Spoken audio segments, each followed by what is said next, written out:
Welcome everybody to our webinar series. We have this webinar every Wednesday night at 6 p.m. We are really happy to talk about this topic tonight.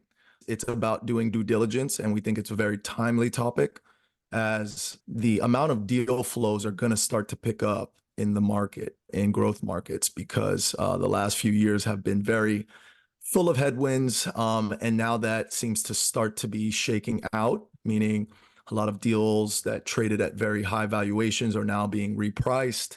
Some are seeing up to 30, 40, 50% off. A lot of deals are starting to pencil out now. And I think it's important time more than ever to make sure we're asking the right questions when we get presented these opportunities. That's what tonight's talk is going to be about, due diligence. We'll get into it in a second. I just want to introduce myself and bio as the co-host, a orthopedic surgeon from Houston, Texas. I have certifications. I've been investing since 2016.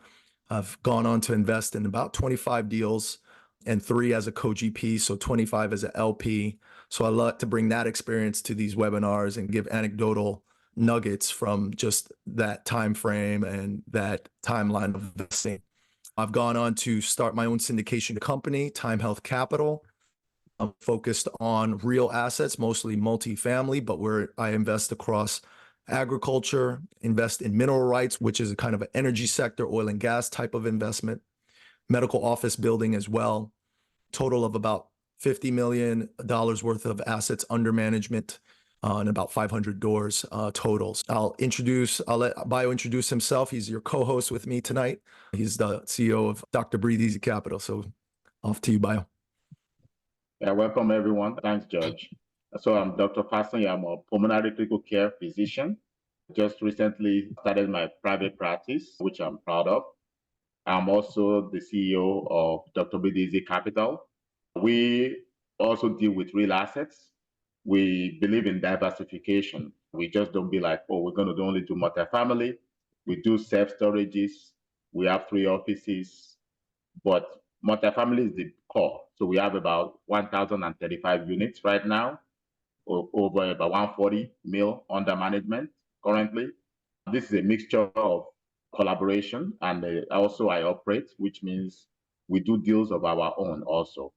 I also have some properties of my own, which is just no syndication, just personal properties. And we do oil and gas. We believe in W2 tax benefits that it provides, and also the diversification. We also buy businesses. We try to be vertically integrated, either in medicine or real estate. So part of it includes a DME company. We have a sign company, electrical company, end of last year, and also owning company. So between me and our business analyst, Richard, is not here today. I'd like to also bring this experience. I don't only operate, I also started investing since residency over 10 years ago as a limited partner with my moonlighting money. Okay. And then, had great experience. It was such a great time to invest. Of course, now there are some trouble in the market, but it's always great to have seen the cycle, right? Where, you just bring in the money and you're 100% you're doubling your money in 3 to 5 years, to seeing some capital calls, to seeing deal that doesn't go right.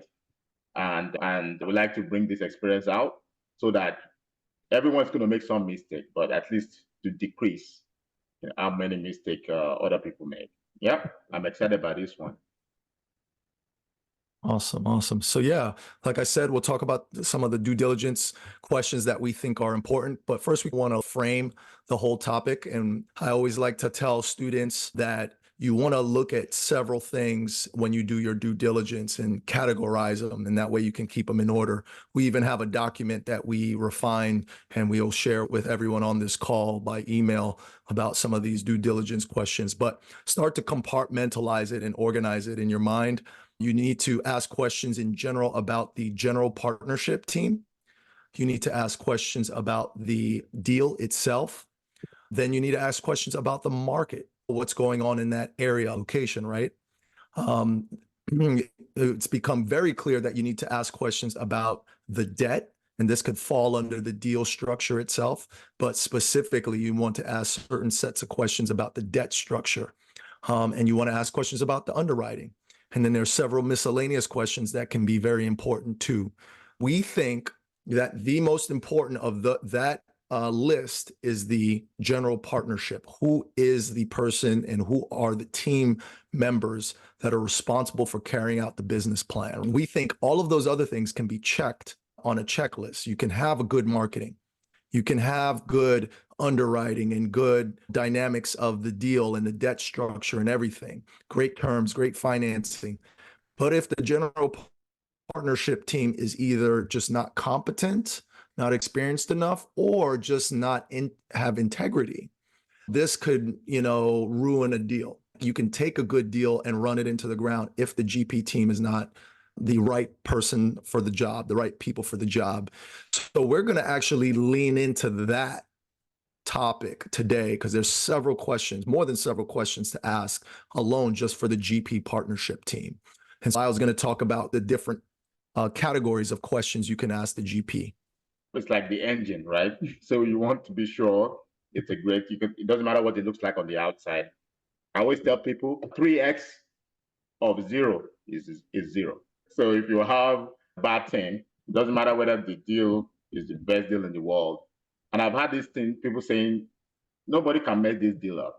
The deal is so good that you can't even mess it up. That's a lie.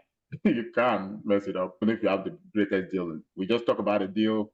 George said the deal was doing well 3 years in, and then they made some adjustment that then killed the deal. So then the return after 5 years was basically far less. Whereas it could have been, if they had just continued the course, they would have done better. Things like that can happen by just switching the team, part of member of your team around. So one, you want to know about the experience and competence. That is number one, right? Experience is different, right? You want to know the experience, and people can tell you different kind of experience. Everybody always have combined experience of 200 years, I always laugh at that when you look at the team. So, but experience in what? So we're going to go over that. Competence also is different. You want to be sure that you can be experienced, right? You can be a doctor for 20 years and be a bad doctor. So it's possible. And so next is the team. Actually, what is the team structure? We're going to talk about who is the member of the team and what each one of them doing, and basically getting to know, each team member. And that is the goal, integrity, and track record. Track record also linked towards the competency. However, you want to look into the integrity more. And I know it's one of the number one for us, especially George, even with test people with information you already know. It's almost couple testing each other with questions. And then if they lie about it, that's it. So you want to test. This is your hard hand money. And you don't have unlimited resources. So if you're going to put the money into something, make sure at least for a minimum they have good integrity. Yeah, and it's like a relationship. It is a relationship that you're getting into with these GPs, these operators, these syndicators. Same level of effort that you put into any other relationship, you want to put into this as well. We're going to go question by question here, just so you guys can actually have the questions to ask. So starting with experience and competence, I always want to know if that operator has done a project in the specific submarket before.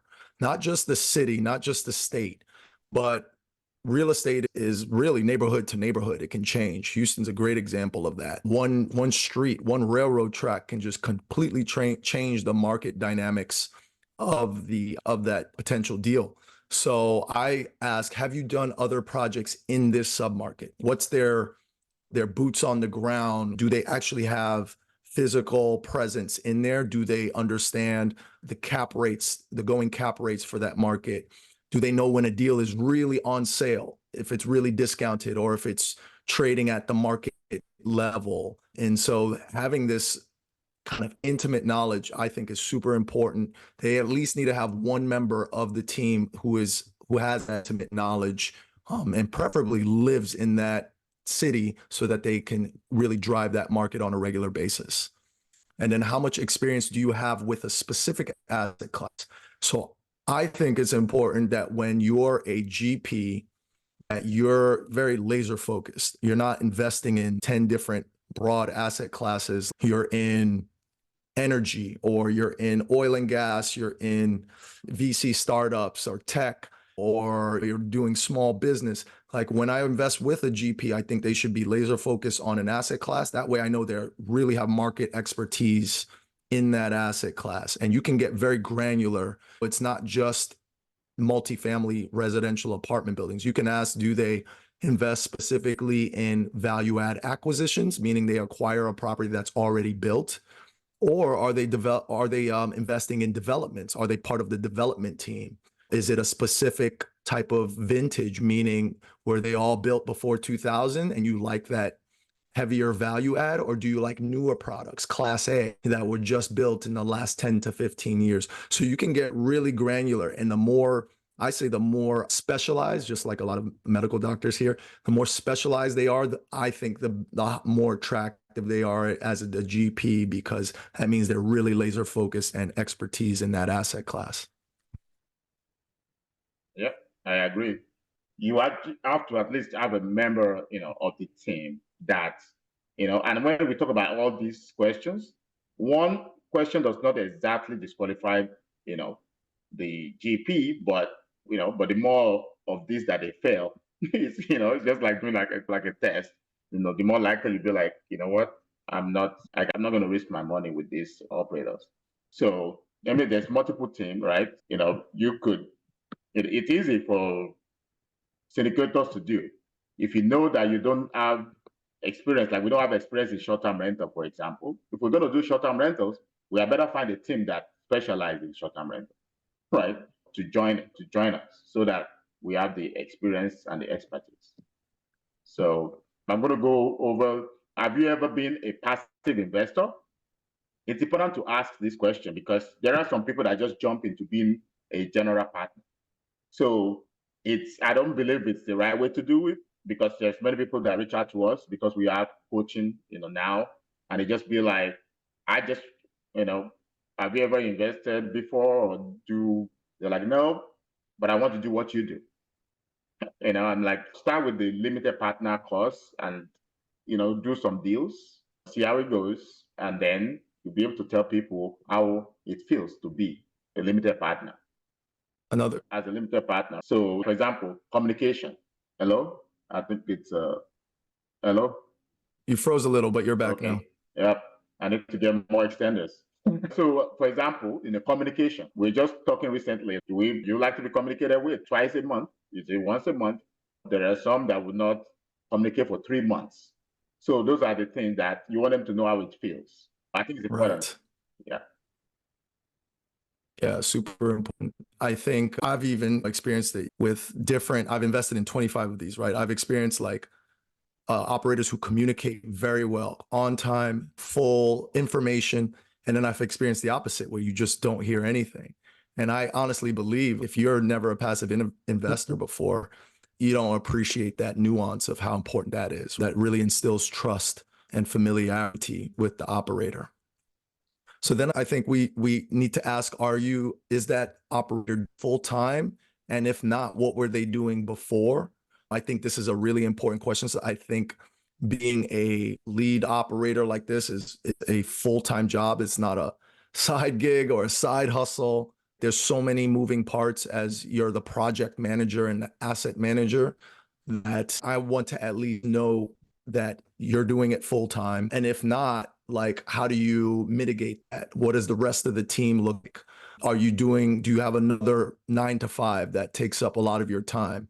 And if you're not doing this full-time, or excuse me, if you are doing this full-time, but you came from another sector, what were you doing before? Is this completely different from what you were doing before? Or does it have some relation? Do you have a background in some finance or investment banking, or some other type of investments, just to get a broad picture, a full picture of who they are and where they're coming from? It also leads to some further questions as to why they're doing this, if they did make a jump and a pivot from another field, right? So I think those two questions are really important. It tells me about their competence, their experience, their ability to devote enough bandwidth to running this operation and this business. Yeah. I mean, you'll be surprised. And not just only that, too, in terms of like with non-operators that, every year you see that their team is only like maybe 3 people, and yet they have deals every single month or every other month. And we talk about it all the time. There's some group on our watch list that we're watching because I'm like, how is it possible to run this $20,000 with this small team? So you just common sense, I'll say, in general, to say, okay, is there a member of the team that's at least boot on the ground, that is stable? That something goes wrong, they have the time. And then I'm going to talk about in a coaching program or mentorship program. So we believe in this a lot. I used a different strategy to get into real estate syndication, and George used a different strategy, which both of them is good. So for me, I went one-on-one coaching with a mentor who, as I was doing my own deals on the side, learning, I was also raising money and also learning the ropes, so to say. And then for about 2 years, that was what I was just doing. And you want to make sure that they at least also have someone, because right now that I do my own deals, it's even more of a resource than it was when I was in the mentorship program. Because now I text him questions still. Hey, this just happened. We have 2 units burned down, one of our properties, and he's dealt with something like that. And I'm like, man, so how does this affect the deal? And they just reassure me. So you want to make sure that they have at least someone to go to. And the judge can talk about your own experience about. Yeah, I went through a mentorship. I went through a coaching, like a mentorship, and that's important. That's another way to do it. But I think the real key thing is, what kind of training did the GP get? Either one is fine, whether they had a mentor, whether they had a coaching group. It's just, I want to know who those folks were. Not only that they had some kind of teaching or training or coaching, but now that's another source for me to go and vet. Like, were they taught by a well-known mentor? Were they taught by a well-known group, respected group? You can do your due diligence on that layer. So that's why I think this is an important question to ask. It's more substance for you to go after. So either one is fine. Just dig into that layer as well. So now we want to switch. That's getting an idea and sense of experience and competence of the operator. Now we want to know who else is on the team, because usually it's not a one-man show. I'd be very weary if one person was doing this with a bunch of VAs or something. You want to know who else is on the team. So let's go through some of the team members. I always ask, who is the property management company? Are you self-managing this thing, or do you have third-party property management company working on this? And I think this is maybe from what I understand and what I've experienced, this is like the make or break of the team. It's who's managing the property. Do they have experience with real estate syndications? Do they understand that there's investors that are involved? Do they understand the market and what kind of rental rates they can achieve? So you can't just have a random property manager. But is it someone who's capable of actually carrying out the business plan? I like to know if they're involved early. Are they involved in the due diligence of the deal, not just the deal has been closed and money has been raised, and now we're trying to find a property manager to retrofit to this project? It's better if they're involved from the beginning, because they're crucial. This can also make or break a deal, a good deal. Definitely property manager. I want to know that team member, who they are and their track record. Yep. So I'm going to piggyback on that a little bit about property manager, right? They know the area. There's oftentimes I call property managers, and before I even go further into the property, they're like, oh, I've walked that property like 3 times already. So property managers are so essential. They're like, oh, they've been trying to sell that property for they take it off the market. They tell you all the story, like, oh, that's mold. The property managers that are like local are the best, that knows, you know, and I like the moderate, the appropriate one for the asset class also. Because so if you have a property manager that manages like 50 units and down below, and now you're trying to get them to manage the 400 units, that's a recipe for failure. But, and also, if you have a team that is so large that they're just too stretched thin, they're all over the country, I personally will not use that for this medium-sized asset, you know. So if it's large asset, there's no other choice than to pick one of the bigger brands, right? But if it's like more like 70 units, 50 units, I would rather prefer somebody local, to be honest, and or somebody close by.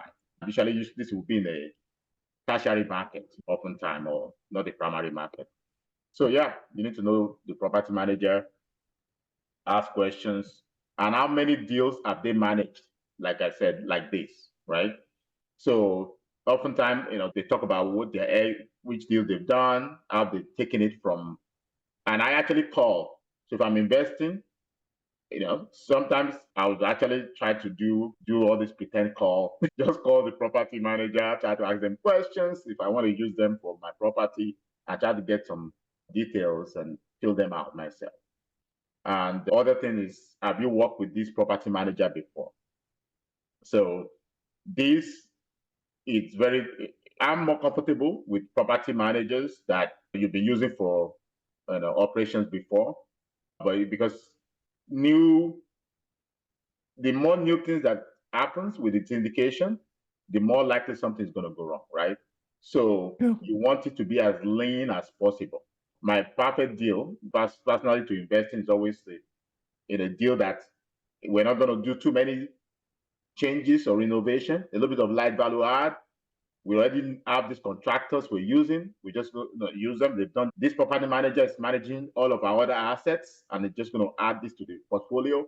So the less changes, and the more they say we're going to do this new thing, the more spike my anxiety goes up, because that's more risk.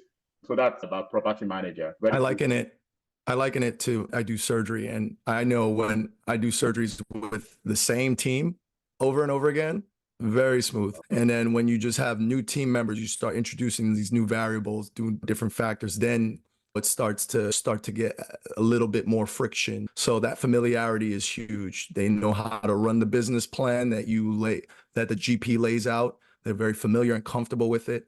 It just runs much smoother, and the goals get achieved. Other team members, you can generally ask in general, who is on the team? Who is your support? Is it just you're all under one umbrella? Is it all one entity, or do you bring together other groups of people? You want to know what their responsibilities are. We have another webinar that we talk about the roles of these general partnership teams. Somebody can be the deal acquisitions person, so they're the person responsible for finding the opportunities. There could be somebody who underwrites the deal, somebody who talks to the lenders and the legal and sets up all that infrastructure to get the deals actually off the ground. There can be someone who is the overall asset manager, who's managing everything, all the moving parts, including the property managers. There's folks who are just key principals. They're coming with their balance sheet and being loan guarantors on the deal. There's folks who are just important for investor relations or capital raising, even though everybody's really a capital raiser on that GP team. But you want to know a couple of things. You want to know not only who they are, so you can actually do some due diligence on them as well. The most important is the lead sponsor by far.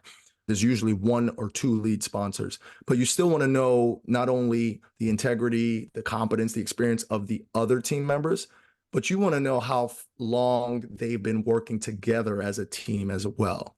Because a lot of times, especially over the last few years, you just see this conglomeration of a bunch of different random general partners just working together on a whim, doing one-off deals.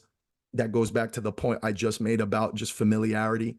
It's better. I always feel more confident when I see a team that's worked together. And it doesn't necessarily have to be like they're part of the same entity, but at least they've worked together for, many years and gone through up cycles and down cycles. So they know how to work with each other and get through tough times if there's going to be tough times with this deal. So I like to know that, not only who they are, what they do, but how long they've actually really worked together. So we have a question. I'm actually going to answer it. So Natasha asked, once you have answers to these questions about the team members and their respective level of expertise, how far do you go in your own diligence to verify or fact check those responses? Do you hire out for this or do it yourself? So I can start, but then George will pitch in. So Sure.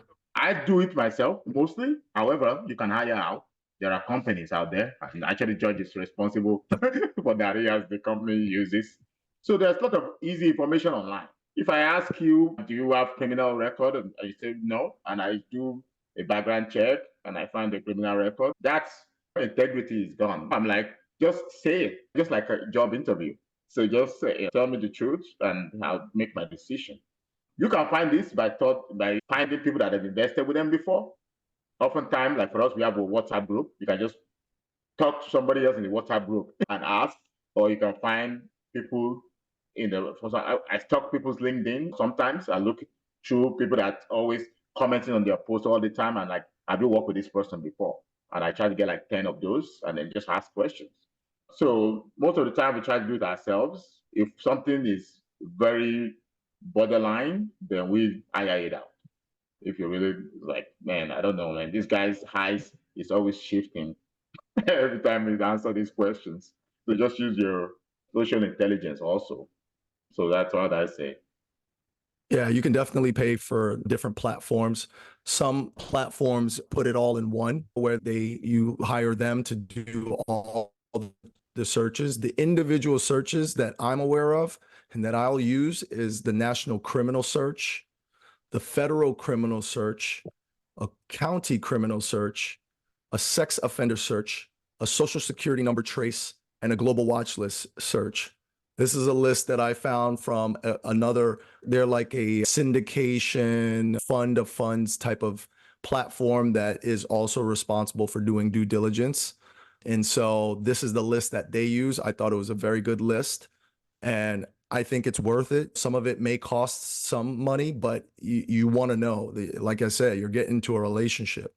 And so at Time Health Capital, we're going to pay the money to go through this. And to the extent you can do this for every member of the team, it may get costly. Obviously, the most important is to do it for the lead sponsor and anyone else you think is really important to the identity, the culture of that GP team.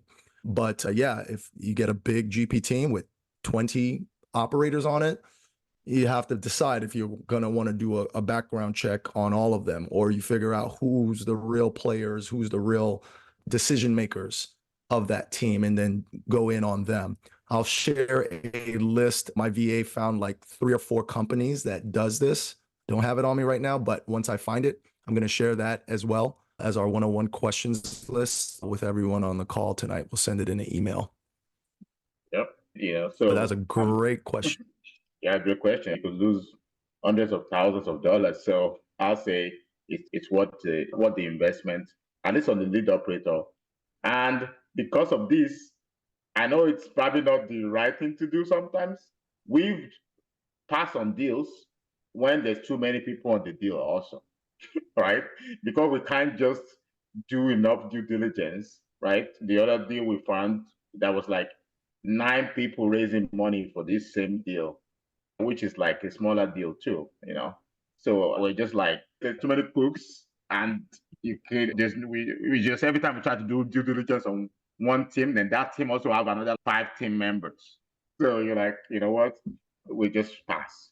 But really good question. It actually ties in one of the other later questions. I think one way you can validate the answers and the responses is by growing your network within the space, meaning get out there and get to events, go on webinars.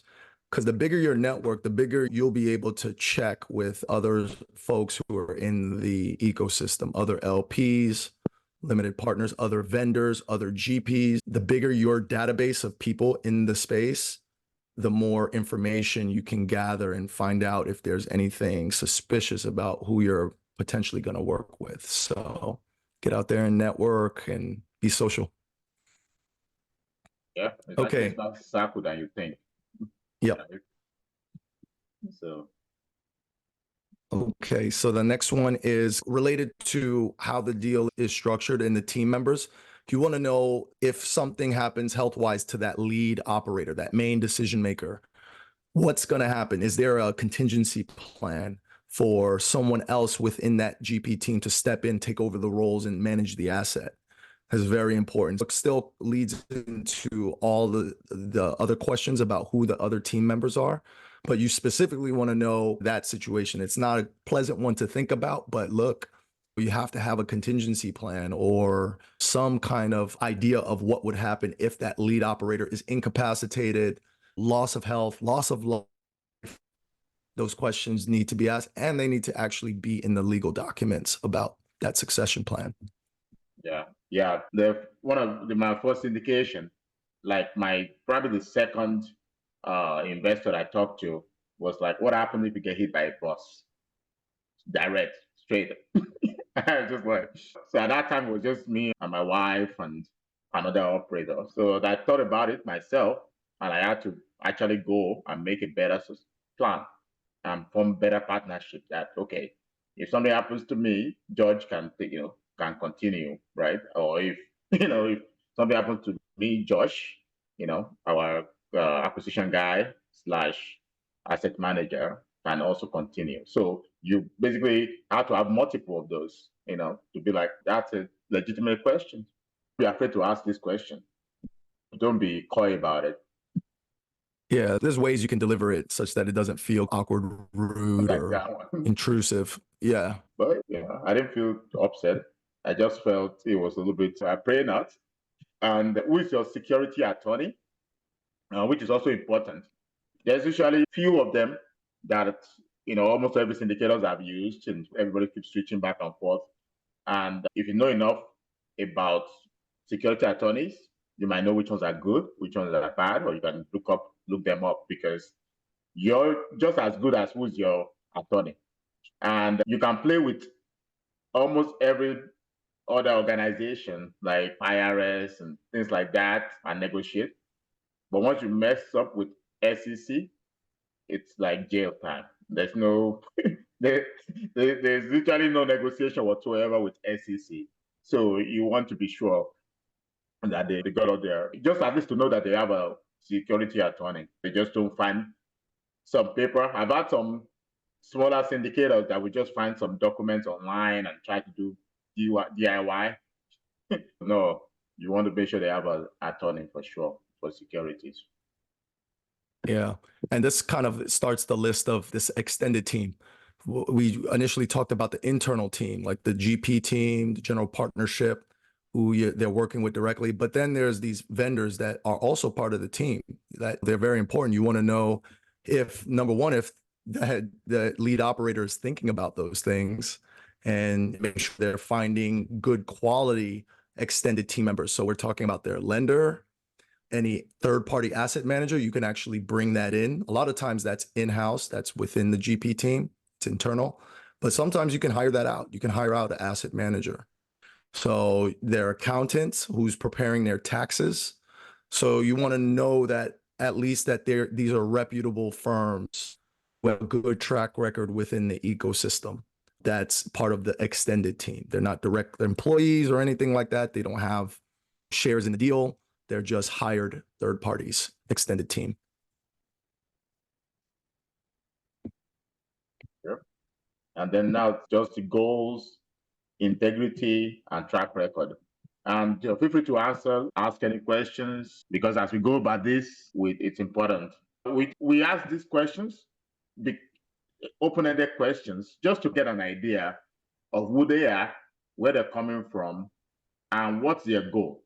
So let me understand. For example, we have another syndicator in Tampa, who's our colleague, whose main thing is all about this environmental friendly. So it's paint, it's stud.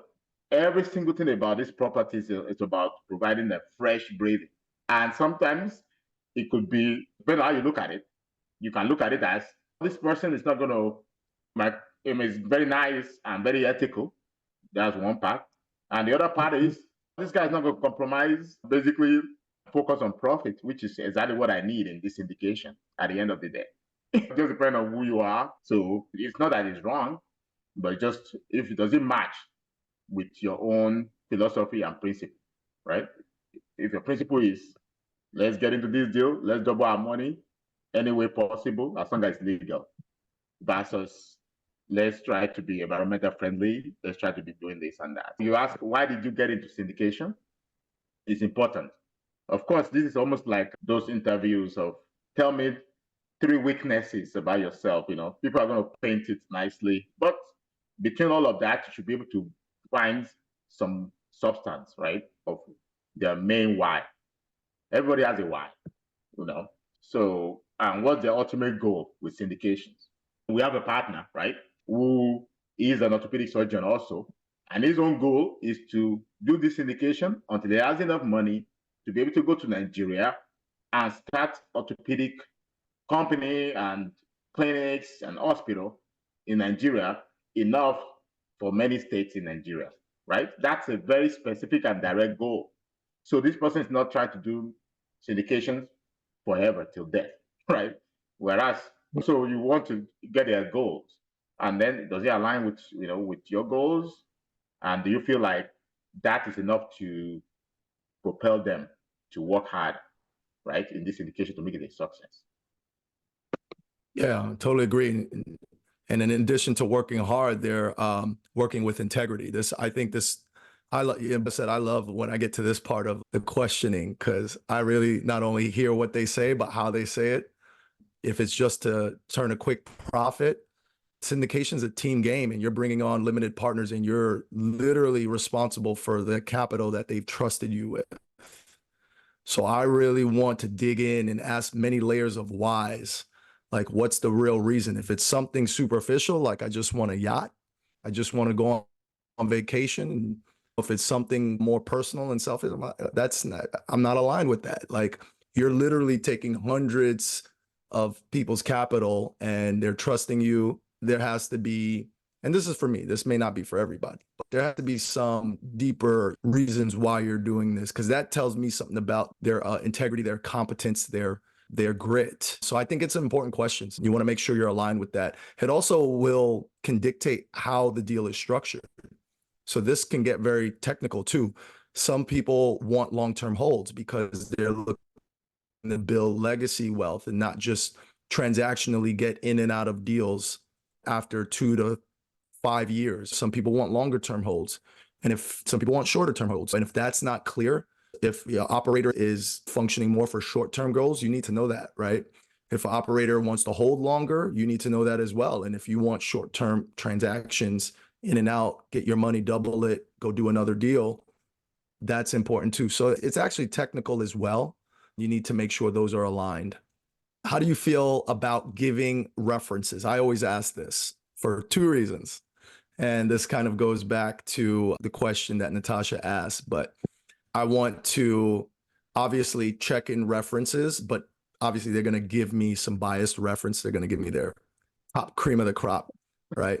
So I'm going to go and do my own due diligence anyway. I'm going to go tap into my networks. I'm going to go on Facebook groups, LinkedIn, and talk to different LPs and find out who's invested with this operator before and what that experience is like. So I'm going to make sure I get an unbiased opinion. But I actually also like to see how the lead operator reacts to the question. Get defensive?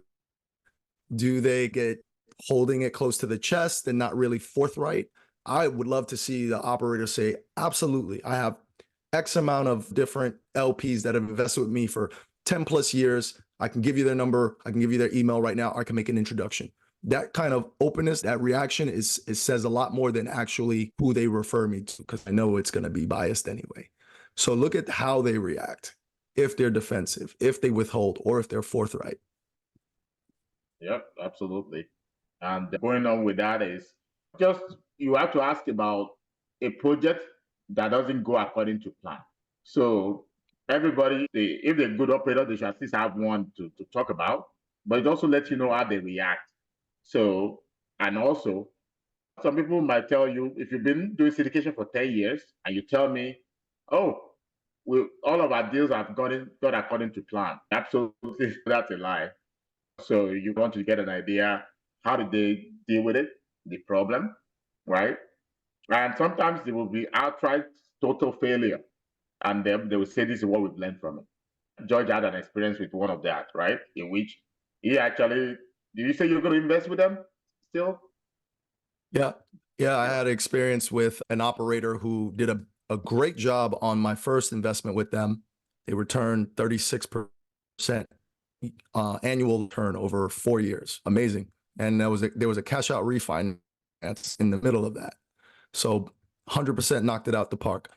Very next deal got hit with the interest rate hikes and really struggled and was only able to return back 35% of original capital invested by investors. But why am I going to why would I invest with them again? Because their communication through both deals, the good and the bad, was always upfront. It was clear. I understood why a deal did good and why a deal did bad.